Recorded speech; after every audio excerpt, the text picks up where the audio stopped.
Hey everyone, just wanted to make a quick little video on video splitting solutions, especially in regards to NES Tetris. Now, in NES Tetris we use this thing called Tetris Champs. Tetris Champs uses OCR to read what is happening on the screen. The issue with this is that if the display or capture is too dark, it has trouble reading it.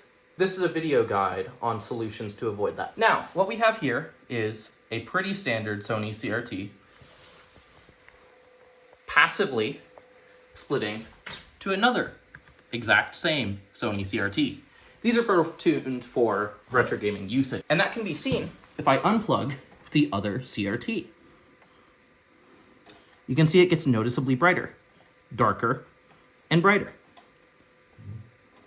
Darker and brighter. Let's leave it on darker for a little bit. Now, what causes this is the fact that composite video uses voltage to show how bright something is.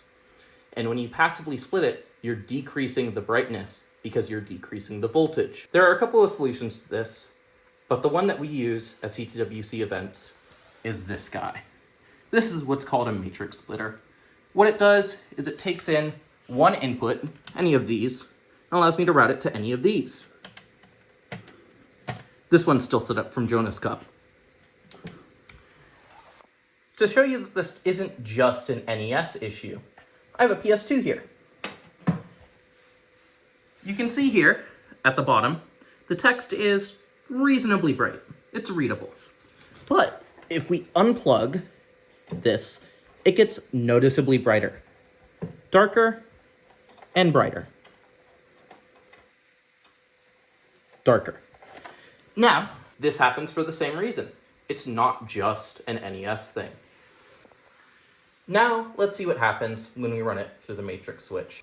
All right, I have it set up to go through the matrix switch now. So now, 1 here is being routed to both 1 and 2, which is this CRT and this CRT. Now, if we remove 1 from it, you can see that this CRT remains on and the same brightness, while this CRT no longer has an input. And now if we re-enable it, this CRT is now back on and just as bright as it should be, while this CRT remained on the entire time. This is extremely useful from a production standpoint, but it's also extremely useful if you're capturing stuff. Tetris Champs does not have good results when using poor video sources. This includes passively splitting your video. In conclusion, you probably don't need something quite this beefy. This guy can do 12 inputs and 8 outputs. And actually, even something as small as a 4-2, that is a 4 input, 2 output, can be used to run up to 6 stations because there's a R, G, and B input for each separate input on here. And you can use each of those for a single composite video input. This is how we ran it at Jonas Cup. And in fact, we were only using about half of this guy's capacity at Jonas Cup. We could have used much more. So not only are these things amazing for production, but they're also really good for enthusiasts like me.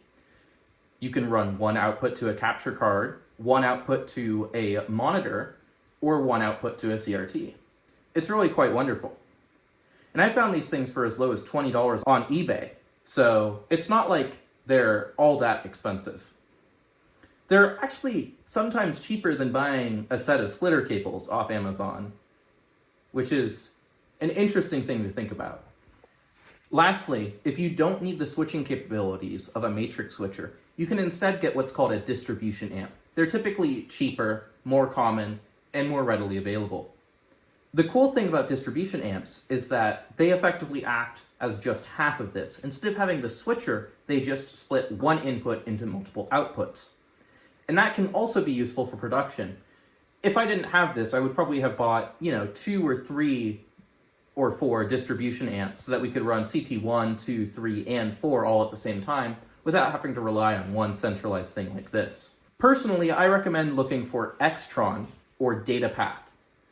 Xtron is a very well-known very common manufacturer of matrix switchers and distribution amps.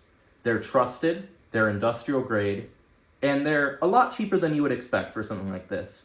I believe this guy originally retailed for around $15,000, and I got it for $50, so you can really find some deals out there.